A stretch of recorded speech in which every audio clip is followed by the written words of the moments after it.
Before the blade ever touched the neck of the woman France had grown to revile, her destiny had already been determined. Ending her existence was insufficient. Her very identity required erasure, transformed into a public spectacle of degradation. Marie Antoinette, the once luminous Archduchess of Austria, who had illuminated the halls of Versailles with her mirth, was now compelled to traverse in reverse the path from the magnificence of a gilded throne to the crude wooden cart designated for the condemned. If you are captivated by true history where innocence is obliterated in silence, subscribe to Sinister Empires. This is not legend. It is a gradual destruction of a young woman the world elected to despise. Comment where you are viewing from, and remain with me, for her execution was not the tragedy. What preceded it was infinitely more terrible. In the early hours of August 2nd, 1793, while Paris still lay concealed beneath a profound quiet, she was torn from the embrace of her family, ripped from her children, denied even an instant of solace. She was transported to the Conciergerie, a damp, gloomy prison that Parisians grimly called the salle d'attente de la Guillotine, the waiting room of the guillotine. There was no longer a queen, only prisoner number 280. Her new court comprised rats, sweating stone walls, and 2 guards who observed her without blinking. Every gesture was documented, every minor attempt at dignity obstructed. The hours dissolved into one another beneath the incessant dripping from the ceiling, mingled with the muffled whispers of other prisoners awaiting their turn outside. And while the revolution raged beyond those walls, while people who had once bowed before her silks now clamored for her execution, another narrative was unfolding inside that cell. The story of the woman behind the symbol. A woman forced to confront not merely death, but a calculated effort to shatter her spirit before she reached the scaffold. This is the account of what they inflicted upon Marie Antoinette before the guillotine claimed her. A tale where humiliation collided with dignity, and where, in the most improbable place, she discovered her final crown in the quiet endurance of suffering. Time no longer obeyed clocks. It was measured by the thud of guard boots and the distant murmur of the Seine brushing against stone. Marie Antoinette dwelled in a confined, damp cell where moisture clung to everything, the walls, the blankets, even her own skin. A heap of straw served as her bed. A solitary candle became her sole companion. A wooden screen partially divided the room, and behind it she was expected to dress and undress. Yet even this faint shred of privacy was prohibited. 2 soldiers stood sentinel day and night, denying her the right to be unobserved. She slept beneath their gaze. She ate beneath their gaze. The surveillance was not merely about control. It was a reminder that she was no longer queen, no longer a mother, scarcely even considered human, just a body under guard. News from the outside faded into distorted murmurs, echoes from a world that had proceeded without her. Yet one memory remained agonizingly vivid, one wound that refused to heal. The memory of her son, Louis Charles. Only a month earlier, in the Temple prison, revolutionaries had stormed his room past midnight, searching for the little prince. Marie Antoinette had thrown herself over him, pleading desperately, "He is only a child." Her cries signified nothing. The guards tore her away as the terrified 8-year-old was dragged from her arms. His screams stayed imprisoned within her mind, replaying endlessly in the darkness. She would never behold him again. Something within her fractured that night. Not the queen, but the mother. Among the scant objects she concealed from the guards, she kept a miniature portrait of her son and a lock of his hair tucked inside her corset.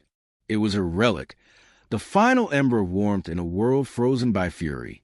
Her sole source of human kindness was Rosalie Lamerlier, a young servant assigned to attend her. Rosalie later confessed that the queen only crumbled when she spoke of her children. Then the facade of royalty fell away, revealing a devastated mother whispering her children's names like a prayer. Even this vulnerability became a sport for her captors. They mocked her, taunted her with vulgar remarks, laughed about her executed husband.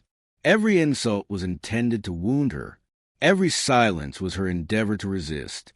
But in that suffocating cell, surrounded by hostility, Marie Antoinette began to forge her pain into defiance. She learned to move slowly, speak softly, and exhibit no fear. Those observing her anticipated a shattered woman. Instead, they witnessed someone who, even stripped of crown and title, still carried a strange, unspoken authority. Sometimes, when the others slept, she stared at her candle's trembling flame. In its faint glow, she replayed her entire life. The grand balls, the embroidered gowns, her children laughing in the palace gardens, and the rising tide of resentment that had been swelling just outside Versailles. At what point had everything started to fall apart? When had they ceased being individuals and become emblems of loathing? No answer ever came, only the dawn. And with it, another day inside that diminutive stone coffin. Beyond the walls, she heard the city vendors calling out revolutionary drums, the distant bells of Notre Dame reminding her that life continued without her. And thus 76 days passed. 76 dawns without hope. During those protracted weeks, the woman once detested by an entire nation was deprived of everything that rendered her human.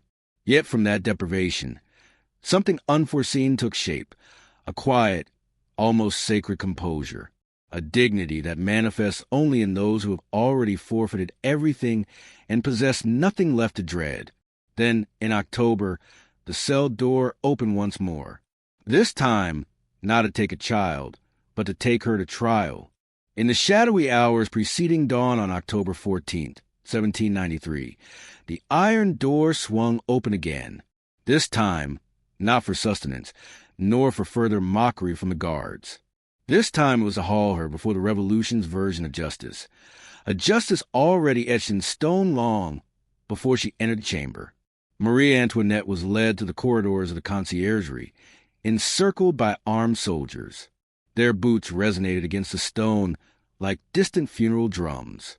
She wore the same black dress she had donned to mourn her executed husband, yet her steps remained tranquil, almost unerringly composed. People peered at her from darkened corners. Some hurled insults. Others merely stared, trapped somewhere between horror and fascination. The Revolutionary Tribunal, crammed with onlookers, resembled a stage more than a courtroom. Flickering torches illuminated the judges' faces, rigid and expressionless as sculpted marble. And across from them, on a plain wooden bench, sat the woman who had once been Queen of France. No jewels now, no crown, only a slender, pallid figure with a spectral dignity that refused to dissipate. Prosecutor Antoine Quentin Fouquier-Tinville opened the proceedings with a voice designed for spectacle. His words dripped with malice, each sentence crafted to provoke roars from the multitude. He enumerated the accusations with theatrical precision. Treason, conspiring with foreign enemies, squandering the nation's wealth, corrupting the morals of France. Every phrase drew waves of cheers, jeers, and pounding fists. But no one cared about facts. The revolution required a villain, a body upon which to affix years of hunger, taxation, and war. And she was the chosen emblem. Marie Antoinette denied proper counsel and granted no time to prepare, spoke only when permitted. Her voice was hushed but steady. She refuted the charges not with indignation, but with the weariness of one who already knew the outcome could not be changed. Witnesses filed in one after another. Some recited tales lifted directly from hate-filled pamphlets. Others invented stories on the spot. They spoke of decadent feasts, mocking banquets, excesses at Versailles. The audience howled with approval, feeding on every fabricated scandal. Then came the accusation that froze the entire chamber. The prosecutor brandished a sheet of paper, paused dramatically, and proclaimed the most vile charge of all, that she had committed incest with her own son. A chilling silence swept over the tribunal. Even some hardened revolutionaries averted their gaze. Word rippled through the gallery. Little Louis Charles, torn from her arms month before, had been coerced into signing a false confession. He had been coached to repeat horrifying phrases he could not even comprehend, sentences engineered to shatter the mother who loved him. For a moment, Marie Antoinette did not move. She seemed carved from stone, staring into emptiness. The judges waited. The spectators held their breath. Then she rose. She did not look at the prosecutor or the jury. Instead, she turned toward the women in the public galleries. Women, mothers, the same ones who had once marched to Versailles demanding bread. And in a voice as clear as a bell, she uttered only, "I appeal to all the mothers who are here." She required no further explanation. A wave passed through the crowd. Murmurs, gasps, even tears. For an instant, the monstrous caricature from the pamphlets vanished, replaced by the truth. A mother torn from her child, humiliated beyond comprehension. Fouquier Tinville, enraged by the shift in mood, slammed his fist on the table and forced the proceedings onward. But something had fractured. A flicker of guilt, or perhaps humanity, passed across a few faces in the room. Marie Antoinette sank back into her seat, depleted. That solitary moment had consumed the last of her strength. The trial dragged on for 2 days. A meticulously choreographed display of revolutionary power. Every question, every witness, every scrap of evidence was part of a performance whose ending had already been scripted. At dawn on October 16th, the judges announced the verdict, guilty of high treason. The sentence, death by guillotine. The clerk inquired if she had anything to say. She simply shook her head and whispered, "What more could I add?" The farce was complete. Yet in that instant, her quiet acceptance became its own mode of defiance. No shrieking, no pleading, no resentment. Only a woman standing more erect than the men who condemned her, as if her silence conveyed greater truth than anything uttered in that chamber. That afternoon, she was escorted back to her cell. Behind her lingered the cheers, the allegations, the triumphant shouts of the mob. Before her lay the final morning of her life. Night descended over Paris on October 15th, 1793, casting a deceptive tranquility over cell number 280 of the Conciergerie. The silence was so profound that even the dripping water sounded like a clock counting her last hours. Marie Antoinette returned from her trial pallid and trembling, yet her gaze seemed strangely serene, not the peace of hope, but of one who had fully accepted the end. Rosalie, her devoted attendant, remained nearby. She offered broth and bread. The queen declined with a gentle smile. "I require nothing more, my child. Everything is finished for me." For a long while, she sat at the small wooden table, watching shadows dance across the damp wall. The same murmured outside. Guards paced beyond the door. Then she picked up a quill and a sheet of paper. Her hand quivered, but her script remained steady. She composed a letter to her sister-in-law, Madame Elizabeth, the sole person left to whom she felt bound by genuine affection. In that letter, she wrote nothing of vengeance, fear, or the injustice she had suffered. She wrote of forgiveness. She implored her sister-in-law to care for her daughter, to pray for little Louis Charles, and to never hold him responsible for the words he had been compelled to repeat. He had been deceived, used as a pawn by those who wished to torment her. Her tone softened. "Tell him I do not blame him. Tell him I pray for him. Tell him that even in heaven I will still be his mother." With every sentence, it was as though her spirit gradually withdrew from her exhausted body. The letter became her moral testament, her final whisper to the world. But her message never reached its intended recipient. Revolutionaries seized it and buried it within their archives of hatred, where it remained concealed for over 2 decades before being rediscovered. When she set the quill down, she gazed at the candle, barely clinging to life. Melted wax streamed across the table like falling tears. Rosalie observed it too and broke down. "Do not weep," the queen told her softly. "We must die as we have lived, decently." Footsteps returned at midnight.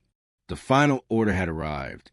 The guards delivered it with a tone so cold and ordinary it could have been an announcement for breakfast. Marie Antoinette merely nodded.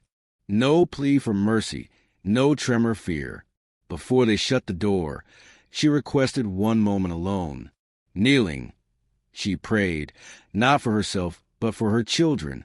At that moment, She was no symbol, no monarch. She was simply a mother preparing to let go.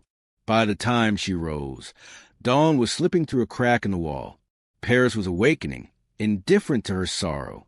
In the streets, people discussed bread, politics, and the coming execution, unaware that the woman who had once been the centerpiece of Europe's grandest court was quietly fixing her hair, wiping her cheeks, and preparing with eerie calm for death.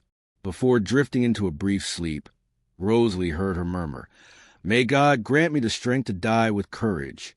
Then the candle went out. Its final glow hovered in the darkness like a fading promise. When the sea, Elle was swallowed by night, Marie Antoinette did not dream. She simply waited. At sunrise, the clanging of bolts signaled the end of waiting. The day had arrived. The day France's most despised woman would demonstrate one final time the strength of her soul. On the morning of October 16th, 1793, Paris awoke beneath a heavy, icy fog, as though even the sky hesitated to witness what the next hours would bring. In cell 280, the former queen stirred before the guards arrived. She had slept only a few minutes, rested her head on the same table, where the unread letter still lay. Rosalie appeared with swollen eyes and a cup of water. "Would you like breakfast, Your Majesty?" Marie Antoinette gently shook her head. "No. Once I am gone, I require nothing more. My soul has fed enough on sorrow." At precisely 6 o'clock in the morning, the locks turned. The door opened. The jailer announced bluntly, "It is time." 3 men entered behind him. A clerk, a National Guard officer, and the executioner, Charles-Henri Sanson, accompanied by his assistants. Everything had been orchestrated down to the slightest gesture, a ritual of stripping away her last fragments of dignity. A guard informed her she must change clothes. The order was simple. Remove the black mourning dress she had worn since her husband's death. That dress was more than fabric. It was her memory, her symbol, the final strand connecting her to the life that had been stolen. She quietly asked for privacy. "Sir, please allow me at least that." The guard laughed. "There are no queens here." She was forced to change behind a poorly positioned screen while they observed. They handed her a plain, coarse white linen gown, the color worn by penitents on the brink of death. The contrast was ruthless. The woman who once donned silk and jewels now appeared almost spectral in an unfamiliar garment. When she finished, Sanson advanced, his voice flat and detached. "Your hair must be cut, madam." She did not protest. She simply bowed her head. Her hands, once adorned with jewels and rings, folded quietly over her skirt. One assistant seized rusty scissors and crudely hacked off strands of her hair. White tresses fell to the floor like fragments of her past. Once blonde, her hair had turned pale in prison, bleached by sorrow and time. The cutting was not merely preparation. It was a ritual of erasing her womanhood, the final step before oblivion. When it concluded, Sanson dropped the hair without a second glance. A guard approached, holding a thick rope. "We must bind your hands." Marie Antoinette looked up, stunned. "Why?" "My husband, the king, was not bound." Her voice was not defiant, only mournful. No answer was given. Her wrists were tied so tightly the rope bit into her skin. She suppressed the sound of pain. Before departing, she made a request once unthinkable for a queen. "May I relieve myself for a moment?" They nodded with contempt. Humiliation was complete. Even the smallest human act had become part of the spectacle. When she stepped back into the room, the men straightened. Sanson stated solemnly, "We must go." Marie Antoinette paused before Rosalie. The young woman trembled, unable to speak. The queen regarded her with tenderness. "Do not weep for me. I have suffered too much to fear death. God bless you." Then she walked toward the corridor. The passageways of the Conciergerie echoed with whispers, footsteps, and dread. As she approached, the guards removed their hats. No one dared meet her gaze. It was not fear. It was an involuntary deference. Something in her presence demanded silence. When she reached the main gate, She saw the cart awaiting her, an open, crude wooden wagon, the same type employed for criminals and thieves. There were no exceptions for her. Her husband had been conveyed to his death in a closed carriage. She was offered for display. The morning air bit sharply at the skin. The bells of Notre Dame mingled with the rising shouts of people already filling the streets. She climbed into the cart without assistance, her wrists still bound. For a brief moment, she lifted her face toward the gray sky, inhaled deeply, and whispered words only Rosalie could hear. "Now my peace begins." The courtyard gates groaned open. The cart began to roll through the multitude. Jeers, insults, and laughter pursued her, but she stood motionless, erect, as though she no longer belonged to the world of the living. Her final journey to the Place de la Révolution had commenced. The wooden cart creaked through Parisian avenues, drawn by two weary horses. Mud stained its sides, along with traces left by prior prisoners. Inside it, Marie Antoinette stood tall, the wind tugging at her plain white gown and freshly shorn hair. She resembled a final performer in a tragedy whose conclusion everyone already knew. The slow ride from the Conciergerie to the square lasted just over an hour. For the thousands crowding the roadside, it became a procession. They yearned to witness her fall, longed to see her shattered. Some hurled insults. Others tossed stale bread. "There goes the widow Capet," they shouted.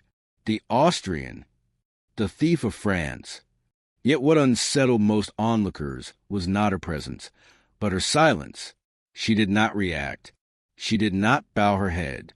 She did not cry.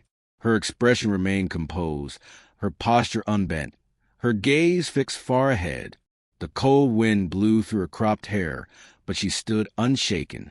Artists and chroniclers later wrote that her profile that day reflected not arrogance, but a solemn, disquieting calm, a woman who had already made peace with her end. From a balcony, a young man with sharp features observed intently. Jacques-Louis David, the painter of the Revolution, opened his sketchbook. He traced her outline, the long neck, the firm jaw, the hollow yet serene eyes.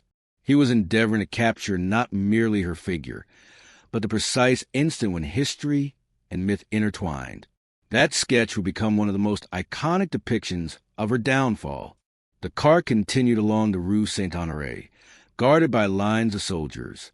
Windows opened and slammed shut as it passed. Some watched her with open hatred, others with restrained, guilty respect.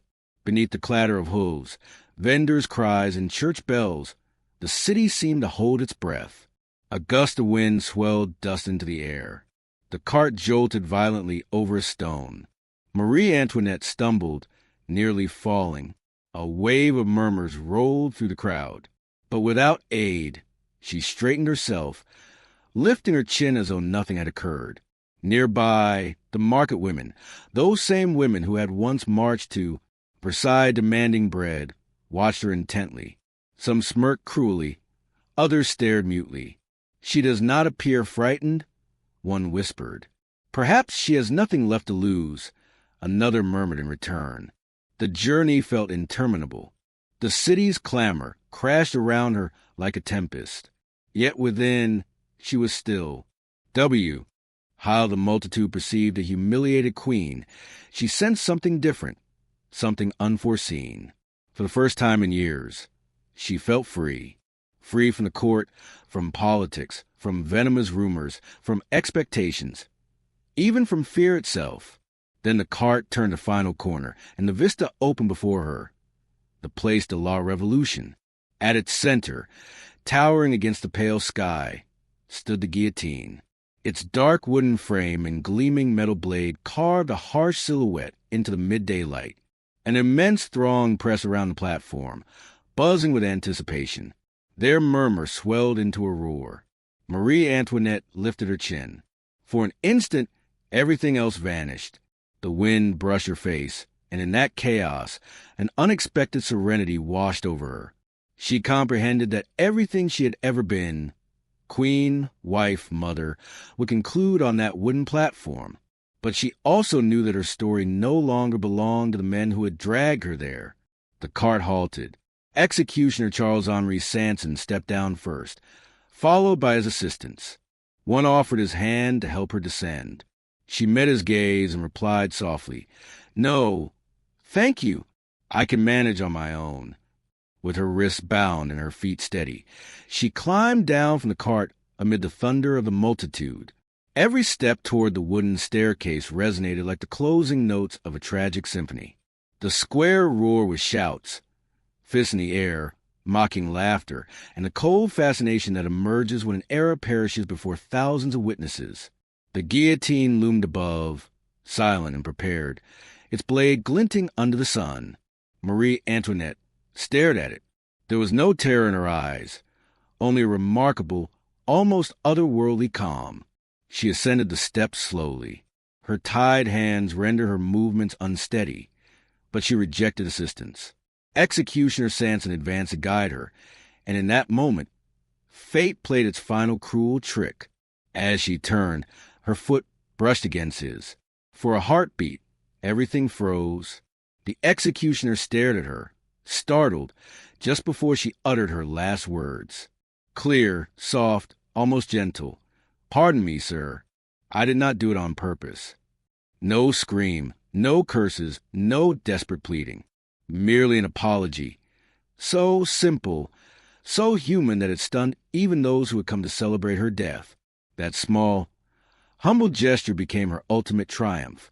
In that single breath, the woman, stripped her crown, her children, her identity, even her name, reclaimed the one thing her foes could never seize, her dignity. The assistants laid her upon the wooden plank. The air surrounding the scaffold tightened with anticipation. From somewhere in the crowd, a voice erupted. "Long live the Republic!" Thousands roared back in unison. Sanson gave the signal. The mechanism snapped, a harsh metallic sound. A heartbeat later, the blade fell with ruthless precision. Her body went still. The executioner lifted her head by its pale hair, raising it before the masses. A violent cheer rolled across the square. Long live the nation.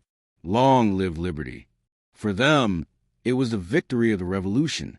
For her, it was release. Some witnesses later whispered they had observed something unusual, an expression of peace lingering on her face, a calm that seemed untouched by violence. Others claimed the sky darkened moments after the blade descended, as though the entire city held its breath. Her body was placed into a covered cart alongside the remains of those executed before her. No rites, no prayers, no coffin. She was conveyed to the Madeleine Cemetery and cast into a mass grave among strangers. There were no flowers to mark the spot, no cross to honor her name, only soil and silence. The crowd eventually dispersed. The thud of marching boots faded, leaving only the hollow echo of the guillotine's trapdoor closing. On balconies and rooftops, some lingered, staring at the empty space where a queen had fallen, unable to grasp that history had just shifted. But her story did not end there. They interred her like a criminal, but her memory refused to stay buried. That quiet apology to her executioner, whisper in the face of death, gradually transformed into a symbol, proof that even in the depths of cruelty, humanity can endure. Marie Antoinette, the foreign queen blamed for every misfortune, died with a grace no blade could annihilate.